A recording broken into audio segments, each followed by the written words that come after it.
저는 올해 67세입니다. 30년 동안 김밥집을 운영하며 혼자 아들을 키워냈죠. 남편은 아들이 5살 때 교통사고로 세상을 떠났어요. 그때부터 새벽 4시에 일어나 김밥을 말고 밤 10시가 넘어서야 집에 돌아오는 게 제 일상이었습니다. 손님들은 제 김밥을 참 좋아했어요. 사장님 손맛이 최고예요 라는 말을 들을 때마다 힘이 났죠. 힘들었지만 후회는 없었습니다. 우리 수철이가 대학을 졸업하고 회사에 취직했을 때 저는 정말 가슴이 벅찼어요. 이제 편하게 살 수 있겠다 싶었죠. 수철이가 결혼한 건 3년 전이었습니다. 며느리 민정이는 처음 봤을 때부터 뭔가 불편했어요. 웃는 얼굴이 입가지만 웃는 것 같았죠. 하지만 아들이 좋아하니 저도 좋은 사람이라고 믿으려 했습니다. 결혼하고 1년쯤 지났을 때였어요. 수철이가 전화를 했습니다. 엄마, 우리 같이 살면 어때요? 엄마도 혼자 사시니까 쓸쓸하시잖아요. 저는 가슴이 뭉클했죠. 아들이 저를 생각해 주다니. 그동안 혼자 살면서 외로웠던 게 사실이었거든요. 서울 강서구에 있는 제 아파트는 방이 4개나 되는 넓은 곳이었습니다. 혼자 살기엔 너무 컸어요. 그래, 그럼 같이 살자. 저는 흔쾌히 허락했습니다. 아들 내외와 함께 살면 얼마나 좋을까 싶었죠. 저녁마다 함께 밥 먹고 주말엔 같이 나들이도 가고 그런 상상을 하니 기분이 좋았어요. 그런데 이사 온 날부터 뭔가 이상했습니다. 민정이가 짐을 풀면서 중얼거리는 소리가 들렸어요. 여기 안방 쓰면 되겠네. 드레스룸도 있고 제가 쓰던 안방이었죠. 저는 작은 방으로 옮겼습니다. 젊은 부부가 넓은 방을 쓰는 게 당연하다 생각했어요. 그런데 그게 시작이었습니다. 다음 날 새벽 저는 습관처럼 5시에 일어났어요. 30년간 김밥집을 하며 몸에 밴 습관이었죠. 아들 내외를 위해 정성껏 아침상을 차렸습니다. 된장찌개에 고등어구이, 시금치나물에 김치까지. 7시쯤 되니 수철이가 먼저 나왔어요. 수철아, 어서 앉아. 엄마가 아침 차렸다. 아, 엄마. 전 아침 안 먹어요. 회사 가서 먹을게요.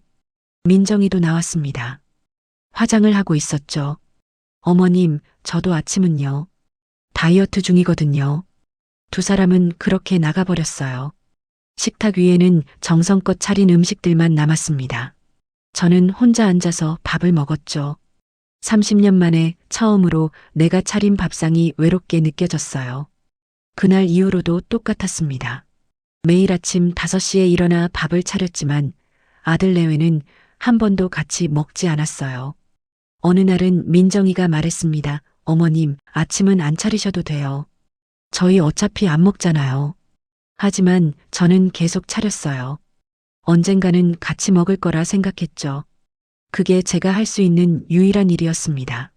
한 달쯤 지났을 때였어요. 민정이가 저를 불렀습니다. 어머님, 청소 좀 해주세요. 먼지가 너무 많아요.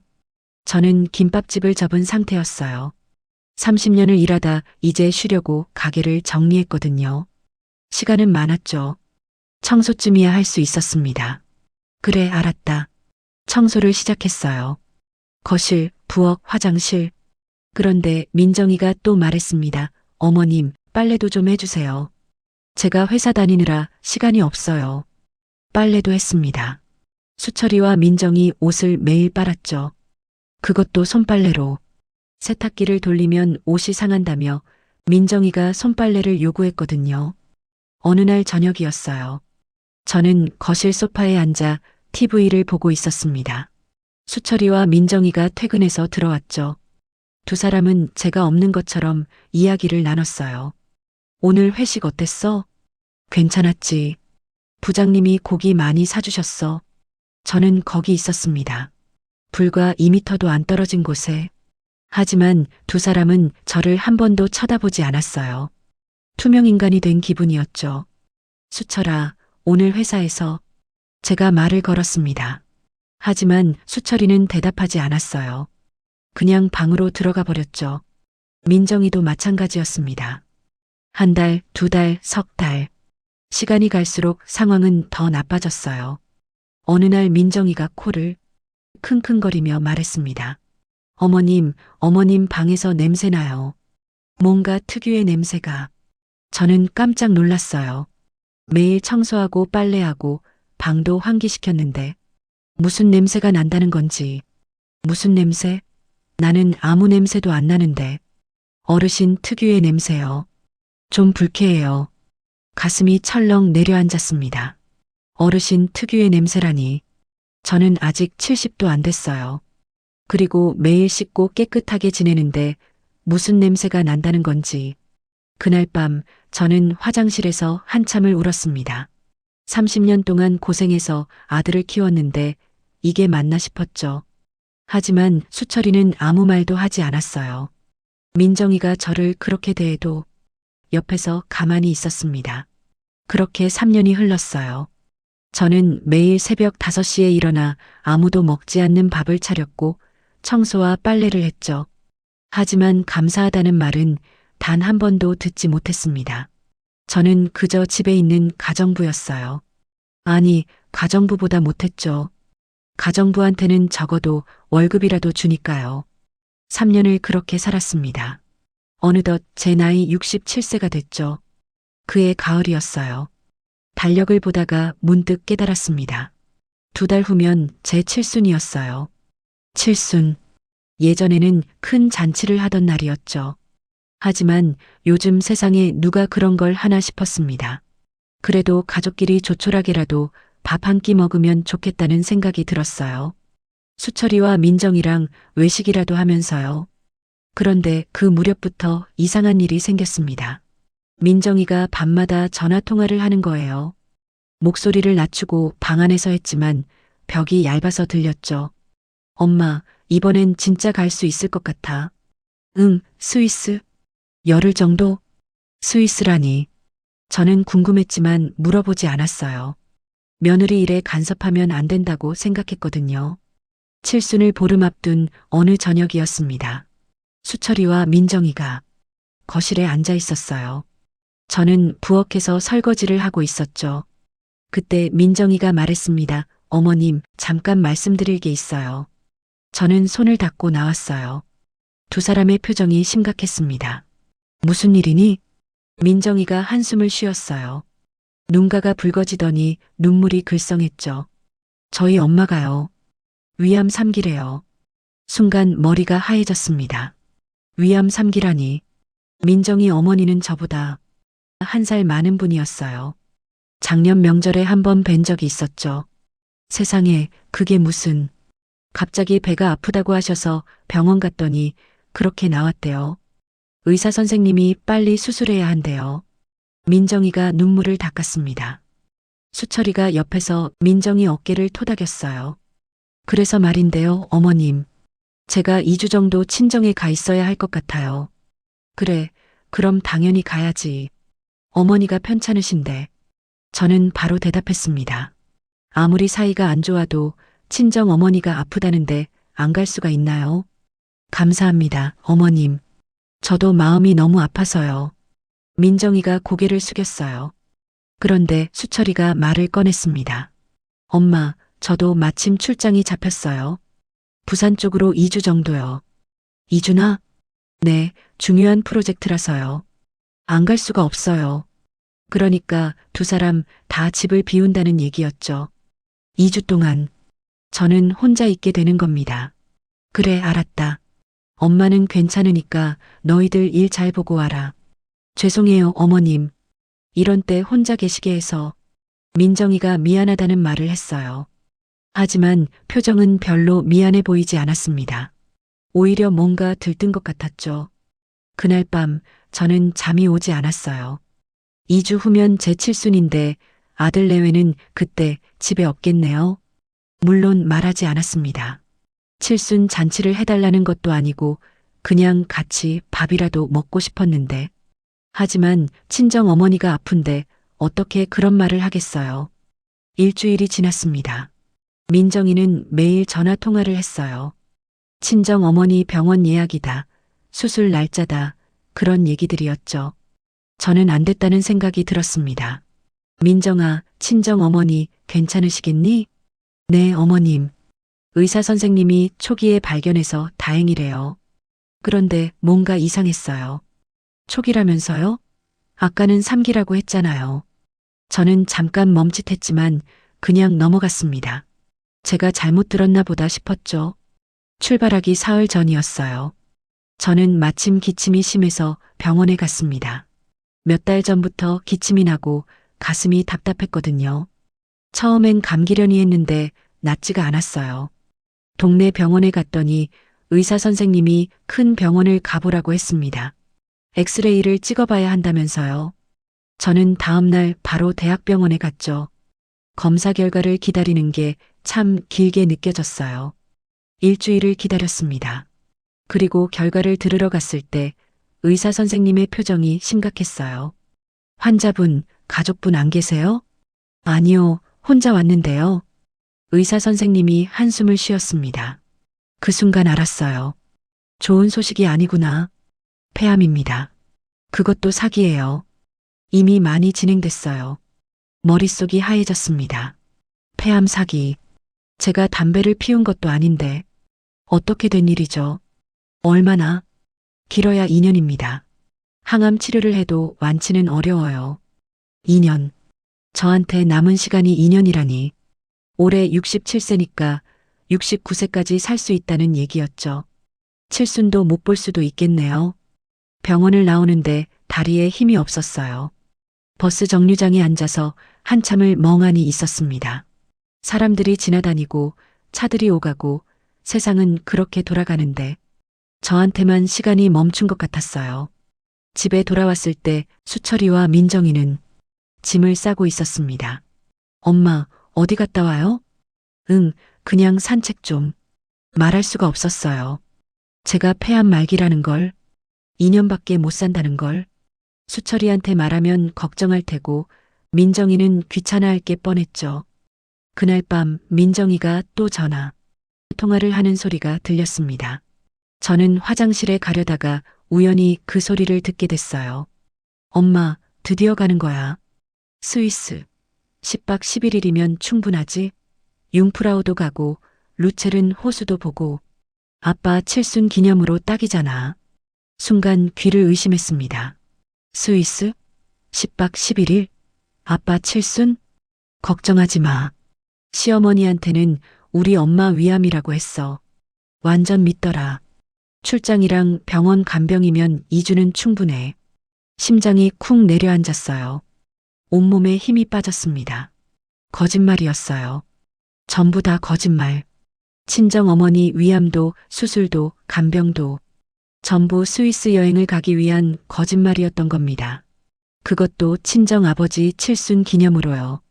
저는 그 자리에 주저앉고 말았습니다.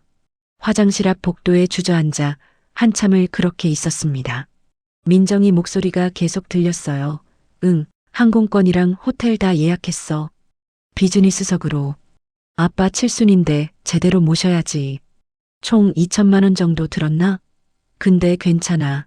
시어머니 카드로 끊었으니까. 제 카드로요. 제 카드로 친정 부모님 스위스 여행을 예약했다고요.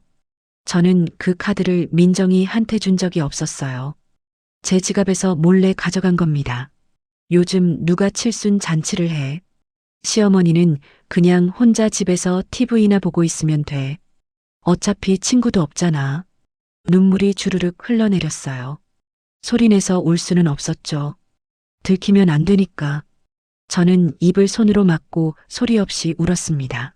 30년 동안 새벽부터 밤까지 김밥을 말았어요. 손가락에 굳은 살이 박이도록. 수철이 대학 등록금 내려고 생활비 대려고 그렇게 모은 돈으로 이 아파트를 샀죠. 25억짜리 아파트. 제 명의로 된. 그리고 3년 동안 이 집에서 가정부처럼 살았습니다. 매일 새벽 5시에 일어나 밥 차리고 청소하고 빨래하고 감사하다는 말 한마디 못 들으면서 냄새난다는 소리까지 들으면서요. 그런데 제 칠수는 아무것도 아니라고요? 혼자 집에서 TV나 보고 있으면 된다고요? 민정이 아버지 칠수는 스위스까지 가면서 저는 아무것도 아니라는 겁니까? 저는 바닥에서 일어났어요. 다리가 후들거렸지만 꾹 참았습니다. 제 방으로 돌아와 이불을 뒤집어 썼죠. 그리고 밤새 울었어요. 소리내지 않고 이불 속에서. 다음 날 아침 저는 평소처럼 5시에 일어났습니다. 부엌으로 가서 밥을 지었어요. 된장찌개도 끓이고 계란말이도 부쳤죠. 아무 일도 없었던 것처럼. 수철이가 7시쯤 나왔어요. 엄마, 오늘 출발이에요. 2주 후에 올게요. 그래, 조심해서 다녀와라. 민정이도 나왔습니다. 화장을 진하게 했더군요. 여행 가는 사람처럼. 어머님, 그동안 잘 계세요. 혹시 뭐 필요한 거 있으면 전화하세요. 그래. 저는 짧게 대답했어요. 더 이상 말하고 싶지 않았습니다. 두 사람은 캐리어를 끌고 현관문을 나갔죠. 문이 닫히는 소리가 유난히 크게 들렸어요. 집안이 조용했습니다. 3년 만에 처음으로 혼자가 됐죠. 저는 소파에 앉아서 한참을 멍하니 있었어요. 그리고 문득 깨달았습니다. 이대로는 안 되겠다고. 저한테 남은 시간은 2년입니다. 길어야 2년. 그 시간을 이렇게 보낼 수는 없었어요. 수철이를 위해 희생한 30년이었죠. 하지만 이제 제 삶을 살고 싶었습니다. 저는 서랍을 열었어요. 통장들이 있었죠.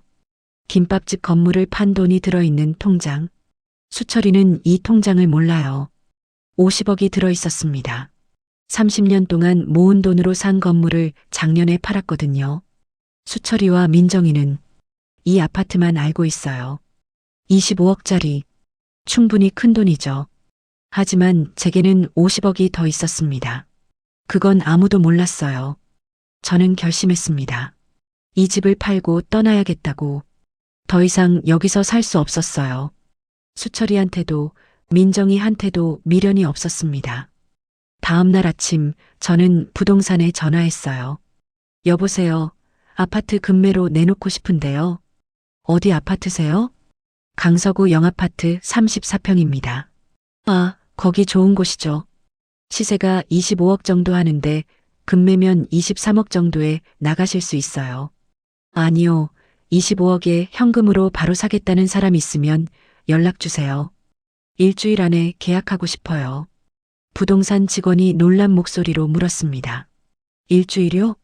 그럼 등기 이전이랑 잔금까지 생각하면 2주 안에 다 끝내고 싶어요. 가능하죠? 가능은 한데 급하시네요. 네, 급합니다. 전화를 끊고 저는 짐을 싸기 시작했어요. 필요한 옷가지들만 챙겼죠. 많지 않았습니다. 30년 동안 일만 하다 보니 변변한 옷도 없었거든요. 이틀 후 부동산에서 연락이 왔어요. 사모님, 25억 현금으로 바로 계약하시겠다는 분이 계세요. 내일 계약 가능하신가요? 네, 가능합니다. 다음 날 계약했습니다. 계약금 2억 5천을 받았어요. 잔금은 10일 후. 수철이와 민정이가 돌아오기 하루 전이었죠. 그 사이 저는 모든 걸 정리했습니다. 휴대폰 번호도 바꿨어요. 새 번호는 아무한테도 알려주지 않았죠. 수철이한테도요. 이사 갈 곳도 정했습니다. 강릉. 제가 태어난 고향이에요. 바다가 보이는 작은 아파트를 계약했죠. 10억이면 충분했어요. 남은 돈으로는 편하게 살 수 있었습니다. 잔금 받는 날 저는 새 집주인을 만났어요. 40대 부부였습니다. 혹시 부탁 하나만 들어주실 수 있을까요? 네, 말씀하세요. 제 아들 내외가 11일 후에 여기 올 거예요.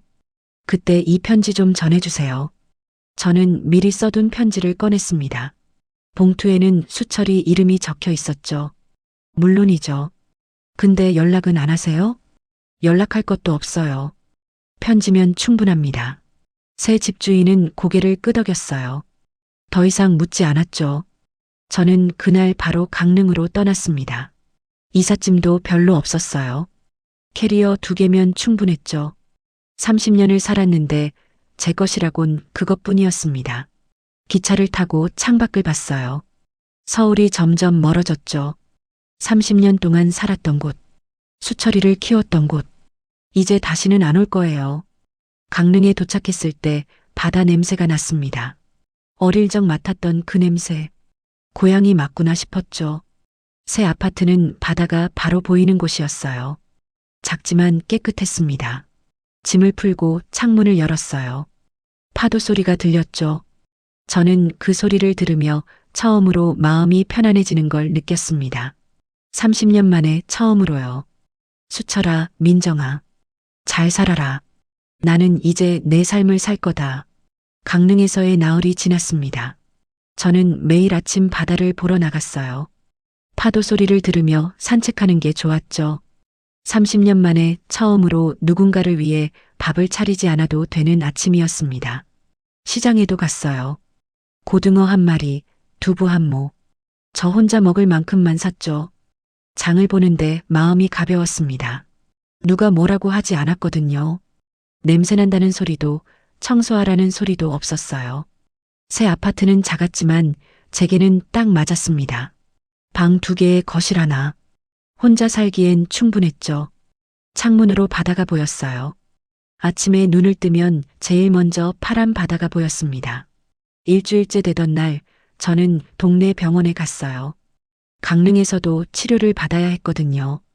의사 선생님이 서울에서 가져온 소견서를 보더니 고개를 저었습니다.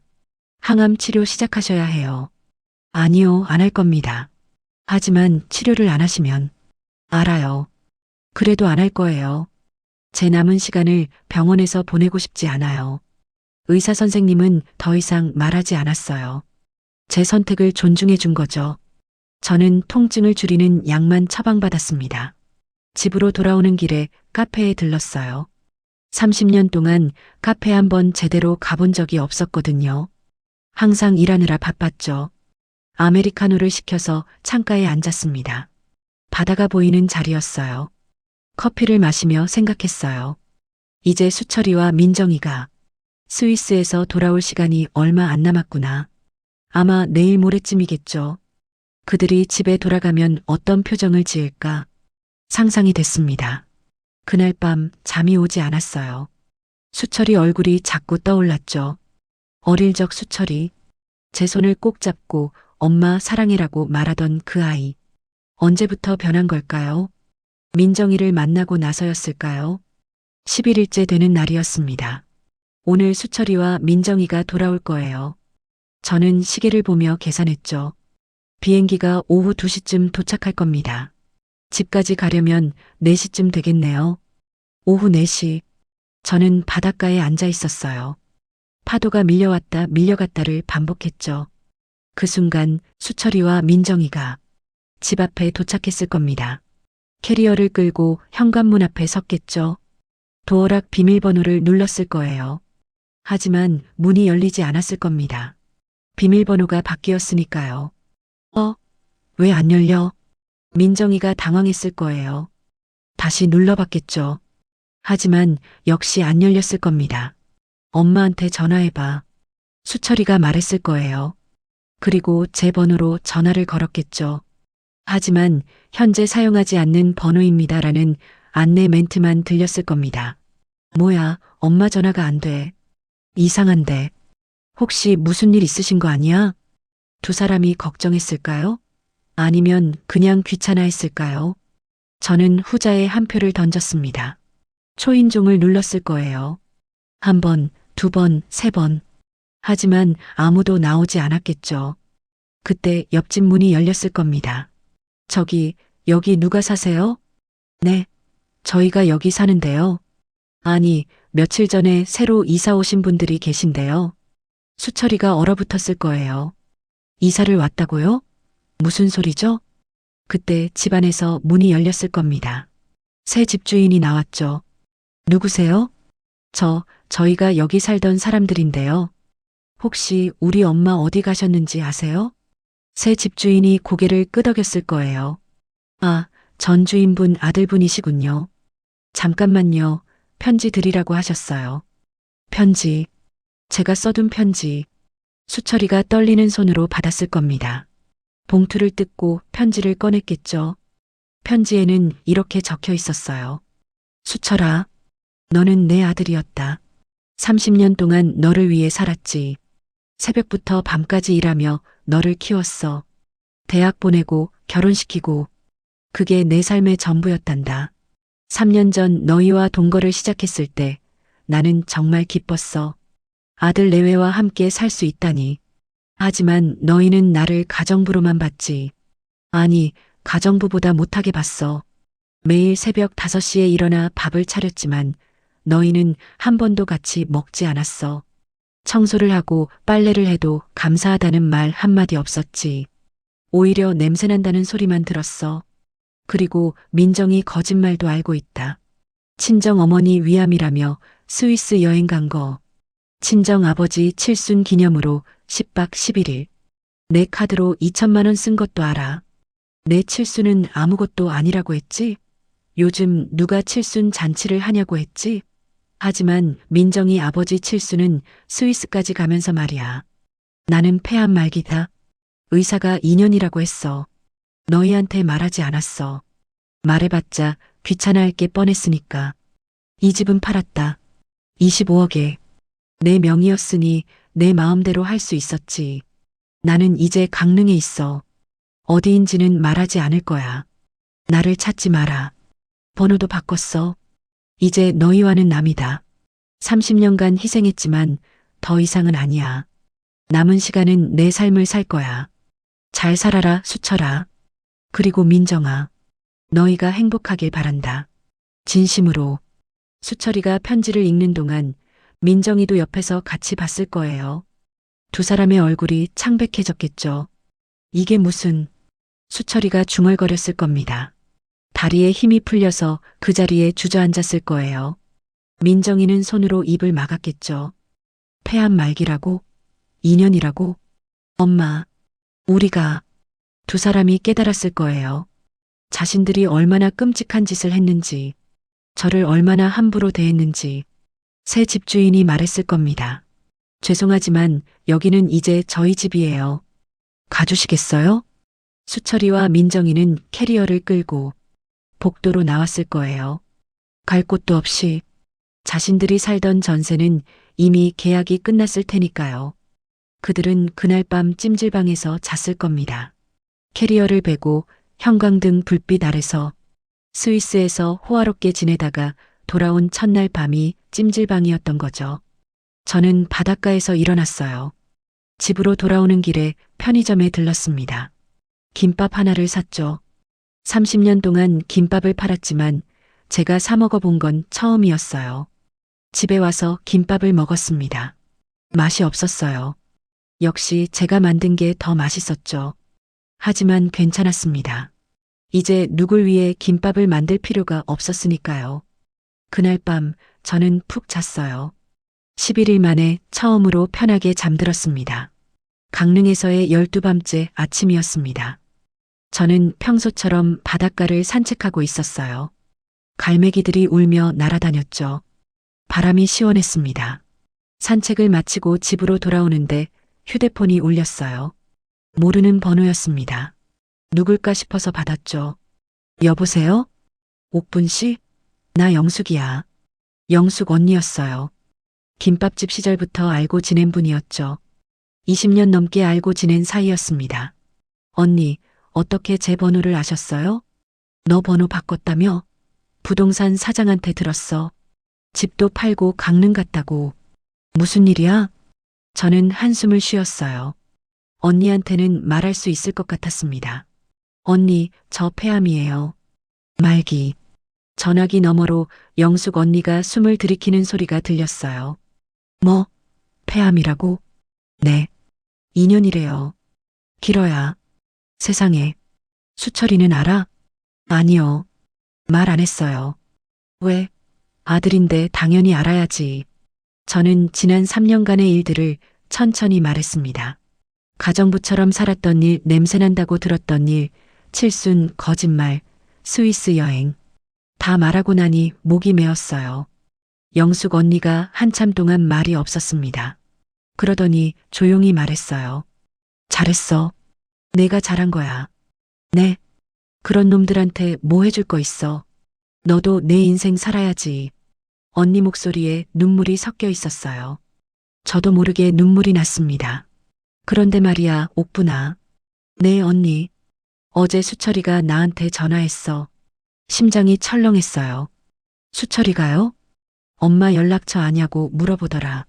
목소리가 완전 엉망이었어. 울면서 뭐라고 했어요? 나도 몰라. 언니도 연락 안 된다고 했지.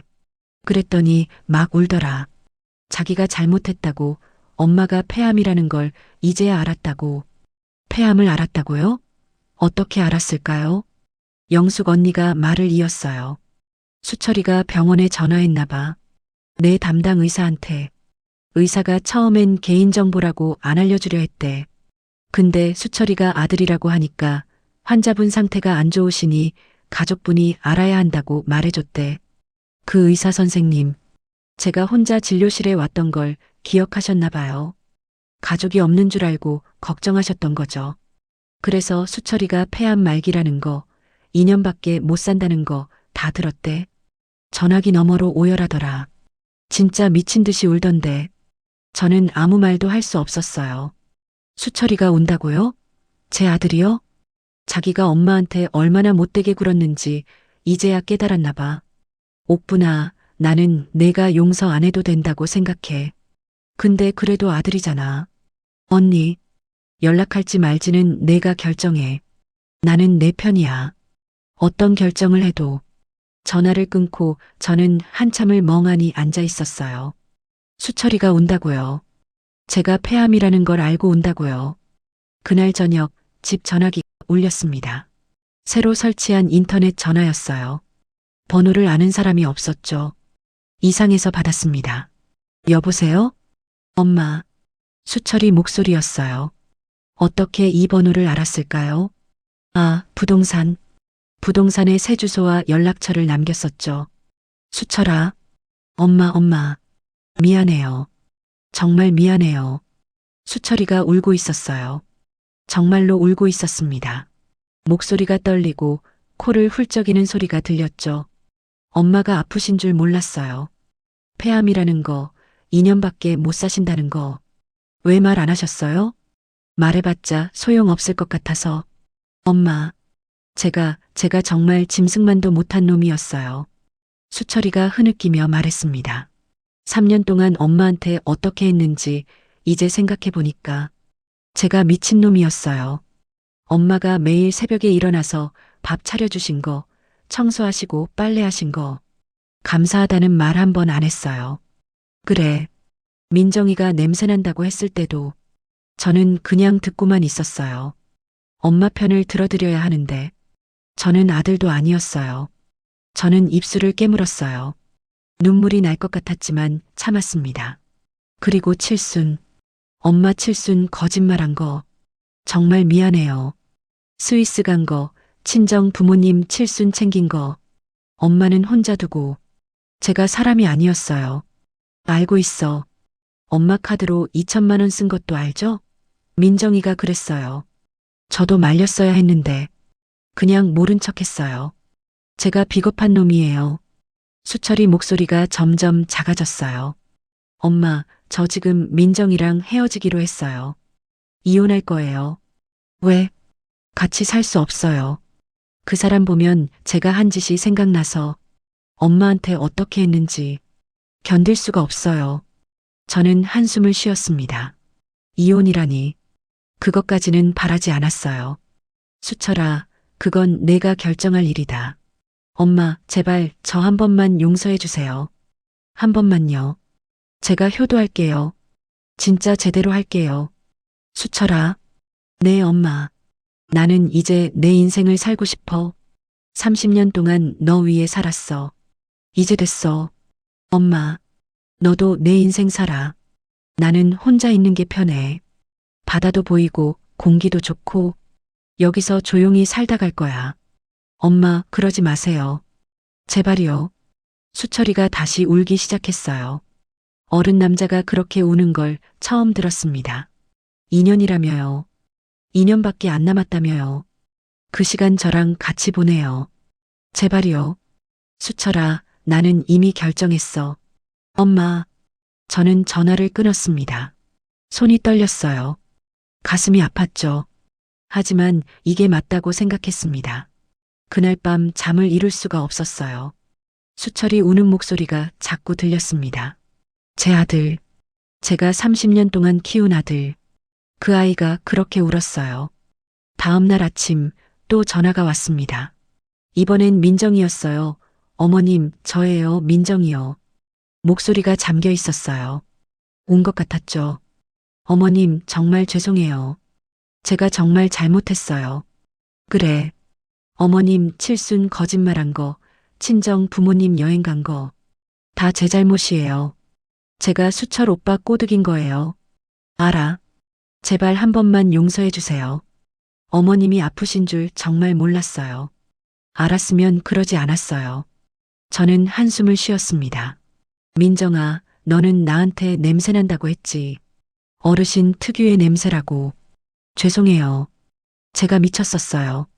가정부처럼 부리고 투명인간처럼 취급했지. 정말 죄송해요. 이제 와서 미안하다고 하면 다 되는 거니? 민정이가 흐느끼기 시작했어요. 어머님, 저 지금 수철 오빠한테 이혼 얘기 들었어요. 제 잘못이에요. 다 제 탓이에요. 그건 너희 둘이 결정할 일이야. 어머님, 저는 전화를 끊었습니다. 더 이상 들을 수 없었어요. 창밖을 봤어요. 바다가 잔잔했습니다. 파도도 조용했죠. 하지만 제 마음은 파도쳤습니다. 수철이와 민정이가 변했을까요? 진심일까요? 아니면 제가 폐암이라는 걸 알았으니까 재산이 걱정돼서 그러는 걸까요?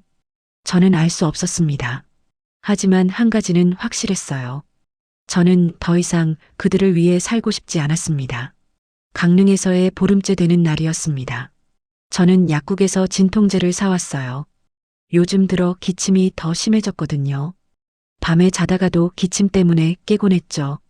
약을 먹고 소파에 앉아 있는데 초인종이 울렸습니다. 누굴까요? 이 동네에서 저를 아는 사람은 없었어요. 택배도 시킨 게 없었고요. 문을 열었습니다. 그리고 깜짝 놀랐죠. 수철이가 서 있었어요. 민정이도 함께였습니다. 엄마, 수철이 얼굴이 엉망이었어요. 수염도 안 깎았고 눈은 퉁퉁 부어 있었죠. 2주 만에 10살은 늙어 보였습니다. 민정이도 마찬가지였어요. 화장기 하나 없는 얼굴에 머리도 산발이었죠. 어떻게 여길 알고 왔니? 부동산에 물어봤어요. 제발 한 번만 만나게 해달라고 빌었어요. 저는 한숨을 쉬었습니다. 그냥 돌려보낼 수도 있었어요. 하지만 여기까지 왔는데 일단 들어오라고 했죠. 두 사람이 거실로 들어왔어요. 작은 집이었지만 바다가 보였습니다. 수철이가 창밖을 보더니 말했어요. 좋네요. 경치가. 그래, 나는 마음에 들어. 어색한 침묵이 흘렀습니다. 민정이가 먼저 입을 열었어요. 어머님, 정말 죄송해요. 그러더니 갑자기 무릎을 꿇었습니다. 바닥에 머리를 조아렸어요. 일어나. 아니에요. 제가 정말 잘못했어요. 어머님한테 한 짓을 생각하면 죽고 싶어요. 수철이도 무릎을 꿇었습니다. 둘 다 바닥에 엎드려서 울기 시작했죠. 엄마, 저 정말 짐승이었어요. 30년 동안 저 키우시느라 고생하셨는데, 결혼하고 3년 동안 엄마한테 어떻게 했는지, 일어나라고 했잖아. 안 일어날 거예요. 엄마가 용서해 주실 때까지. 저는 소파에 앉았어요. 두 사람을 내려다봤죠. 정말 진심으로 뉘우치는 것 같았습니다. 하지만 믿을 수가 없었어요. 너희, 내가 폐암이라는 거 알고 나서 갑자기 이러는 거지? 수철이가 고개를 들었어요. 눈물 범벅이 된 얼굴로. 아니에요, 엄마. 집에 왔을 때부터 후회했어요. 엄마가 쓰신 편지 읽고 우리가 뭘 했는지 깨달았어요.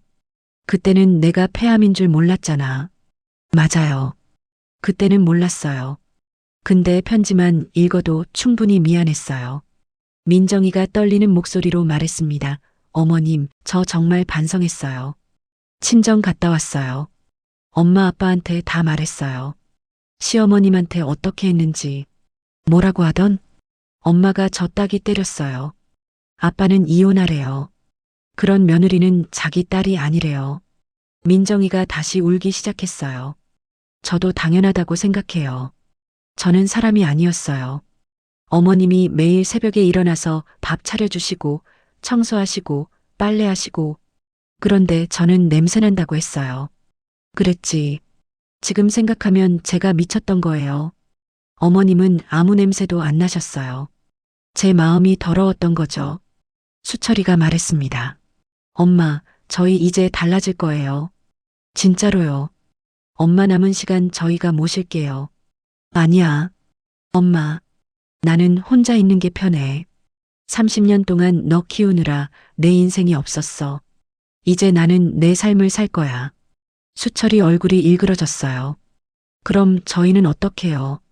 엄마가 아프신데 2년밖에 안 남으셨는데 그냥 여기 혼자 계시라고요? 그래, 그럴 거야. 민정이가 앞으로 기어왔어요. 제 무릎을 붙잡았죠. 어머님, 제발요. 저희한테 기회를 주세요. 진짜 효도할게요. 아침마다 제가 일어나서 밥 차릴게요. 청소도 빨래도 제가 할게요. 그럴 필요 없어. 어머님, 그때 제가 기침을 했어요. 심하게. 가슴이 찢어지는 것 같았죠. 수철이가 벌떡 일어나 물을 떠왔습니다. 엄마, 괜찮으세요? 괜찮아. 하지만 기침이 멈추지 않았어요. 약을 먹었는데도 소용없었죠. 수철이가 제 등을 토닥였습니다. 엄마, 병원 가야 해요. 지금 당장. 아니야, 괜찮아. 괜찮은 게 아니잖아요. 엄마, 제발 저희 말 들어요. 기침이 겨우 멈췄어요. 숨을 몰아쉬었죠. 거울을 보니 얼굴이 창백했습니다. 수철이가 제 손을 잡았어요. 손이 떨리고 있었죠. 엄마, 저 무서워요. 엄마 없으면 저는 어떡해요. 너는 어른이잖아. 아니에요. 저는 아직도 엄마가 필요해요. 제가 한 짓을 용서받고 싶어요. 엄마가 돌아가시기 전에 눈물이 주르륵 흘러내렸어요. 수철이가 우는 거였죠. 엄마, 저 지난 2주 동안 잠도 못 잤어요. 엄마 생각만 했어요. 어릴 때 엄마가 김밥집에서 일하시던 거, 손에 굳은 살 박이신 거. 그런데 저는 대학 가서 친구들이랑 놀기 바빴어요. 수철아, 결혼하고 나서는 더 심했어요. 민정이 말만 듣고 엄마는 신경도 안 썼어요. 엄마가 외로우신지 힘드신지 한 번도 물어보지 않았어요. 저는 수철이 손을 잡았습니다. 따뜻했어요. 엄마, 제발 기회를 주세요. 남은 2년이라도 저희랑 같이 보내요. 아니, 같이 안 살아도 돼요.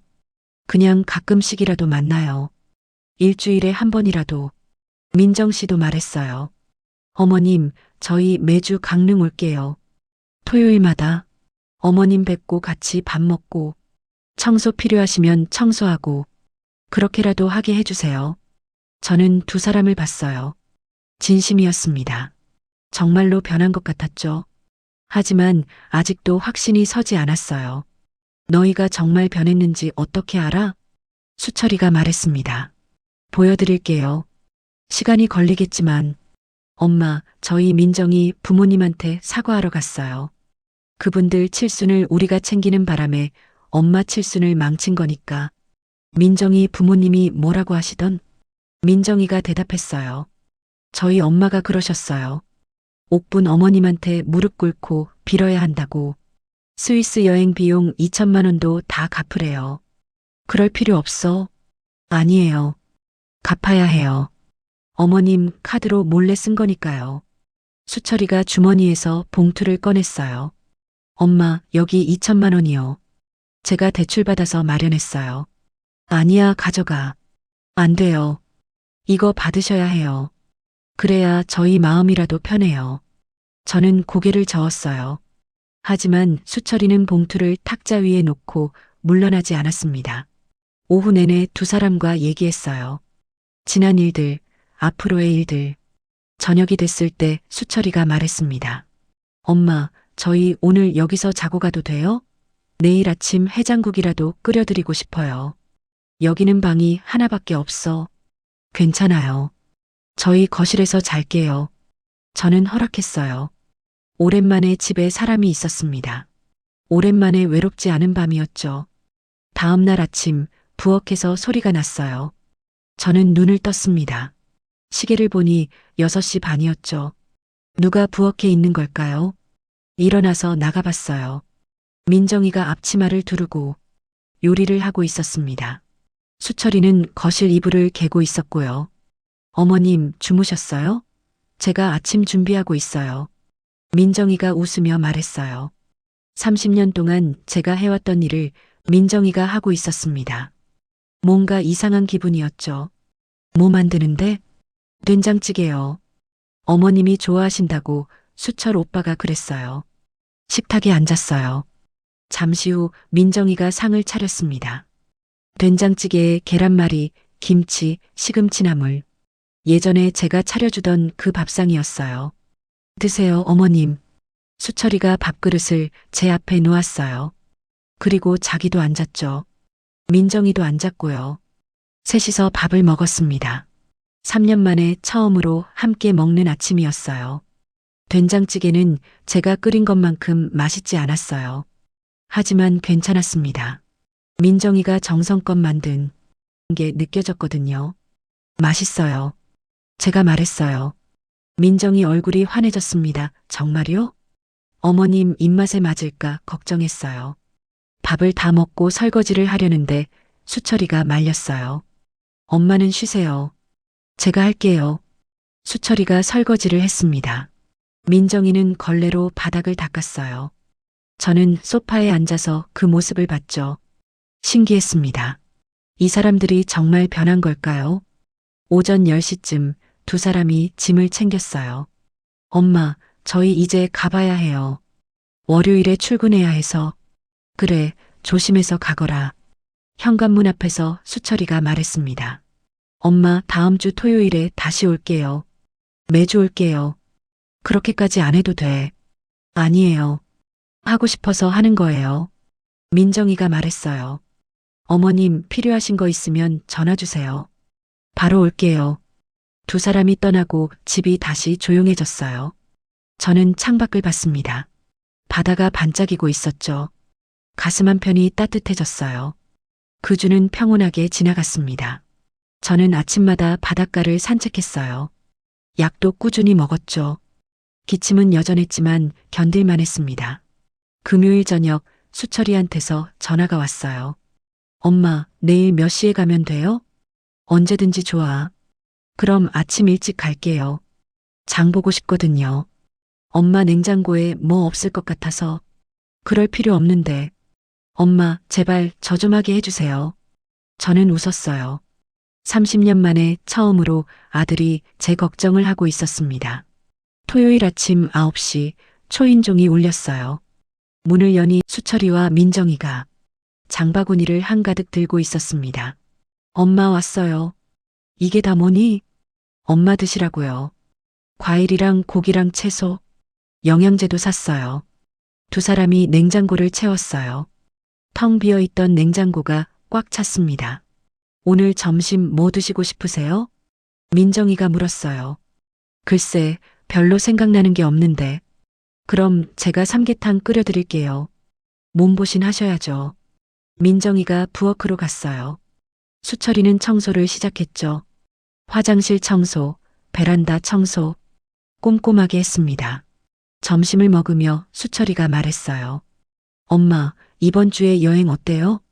여행? 네. 엄마 못 가보신 데 가고 싶어요. 제주도든 강원도든. 나는 여기가 좋은데. 그래도 한 번쯤은요. 엄마, 평생 고생만 하셨잖아요. 30년 동안 김밥집 하시면서. 민정이가 말을 받았어요. 어머님, 저희가 모시고 싶어요. 진짜로. 좋은 호텔 잡고 맛있는 거 먹고. 저는 망설였어요. 여행이라니. 한 번도 제대로 가본 적이 없었죠. 생각해 볼게. 네. 언제든지 말씀만 하세요. 오후 내내 우리는 함께 있었어요. TV도 보고 이야기도 하고. 수철이가 어릴 적 얘기를 꺼냈습니다. 엄마, 제가 초등학교 다닐 때 기억나세요? 운동회 날 엄마가 김밥 싸오셨잖아요. 그랬지. 친구들이 다 부러워했어요. 엄마 김밥이 제일 맛있다고. 자랑스러웠어요. 내가? 네. 우리 엄마가 김밥 천재라고 했어요. 눈물이 핑 돌았어요. 수철이가 저를 자랑스러워했다니. 근데 언제부터 변한 거니? 수철이가 고개를 숙였어요. 대학 들어가고 나서요. 친구들이 엄마 직업 물어보면 부끄러웠어요. 다들 회사원이거나 선생님이거나 그런데 저만 김밥집이었으니까. 그랬구나. 정말 죄송해요, 엄마. 제가 한심한 놈이었어요. 민정이도 말했어요. 저도 마찬가지였어요. 시어머님이 김밥집 하셨다는 거 친구들한테 말 안 했어요. 부끄러워서. 이제는 자랑하고 싶어요. 30년 동안 혼자서 아들 키우신 거. 정말 대단하세요, 어머님. 저녁이 됐을 때 두 사람이 또 떠났어요. 하지만 이번엔 섭섭하지 않았습니다. 다음 주에 또 올 거니까요. 그렇게 한 달이 지났어요. 매주 토요일마다 수철이와 민정이가 왔습니다. 장도 봐주고 청소도 해주고 밥도 차려줬죠. 함께 바닷가도 산책했어요. 어느 토요일 수철이가 말했어요. 엄마, 다음 주에 제주도 가요. 3박 4일로 예약했어요. 그렇게 오래? 네. 엄마랑 천천히 돌아보고 싶어요. 제주도 여행은 좋았어요. 바다도 보고 한라산도 갔죠. 수철이가 제 팔을 잡고 천천히 걸었습니다. 민정이는 사진을 찍어줬어요. 어머님, 여기서 한 장. 호텔도 좋았어요. 바다가 보이는 방이었죠. 저녁에는 셋이서 회를 먹었습니다. 엄마, 맛있어요? 응, 신선하네. 다행이다. 엄마가 좋아하시면 저는 행복해요. 그날 밤 호텔 침대에 누워 생각했어요. 이게 진짜일까? 정말 수철이와 민정이가 변한 걸까? 아니면 제가 폐암이라서 동정하는 걸까? 하지만 두 사람의 눈빛을 보면 알 수 있었어요. 진심이었습니다. 정말로 뉘우치고 정말로 변하려고 애쓰고 있었죠. 제주도에서 돌아온 후 또 한 달이 지났어요. 여름이 왔습니다. 저는 기침이 더 심해졌어요. 병원에 가니 의사 선생님이 말했습니다. 많이 나빠지셨네요. 입원 고려하셔야 할 것 같은데요. 아직은 괜찮아요. 집으로 돌아왔어요. 수철이한테 전화했습니다. 수철아. 네, 엄마. 무슨 일이에요? 다음 주 토요일에 강원도 가자. 설악산. 정말요? 좋아요. 바로 예약할게요. 설악산은 아름다웠어요. 단풍이 물들기 시작했죠. 저는 케이블카를 타고 올라갔습니다. 수철이와 민정이가 양옆에서 저를 부축했어요. 엄마, 경치 좋죠? 그래, 정말 좋구나. 산 위에서 내려다본 세상은 평화로웠어요. 저는 깨달았습니다. 제 남은 시간이 얼마 안 남았다는 걸. 하지만 후회는 없었어요. 아들이 변했어요. 며느리도 변했죠. 비록 늦었지만 이렇게라도 진짜 가족이 된 것 같았습니다. 수철아, 민정아. 네, 엄마. 고맙다. 너희가 변해줘서. 수철이가 제 손을 꼭 잡았어요. 엄마, 저희야말로 감사해요. 기회를 주셔서. 우리는 그렇게 서 있었어요. 산 위에서 세 사람이. 바람이 불었죠. 차가웠지만 따뜻했습니다. 저는 알았어요. 제 남은 시간이 행복할 거라는 걸. 혼자가 아니라 가족과 함께라는 걸. 그걸로 충분했습니다.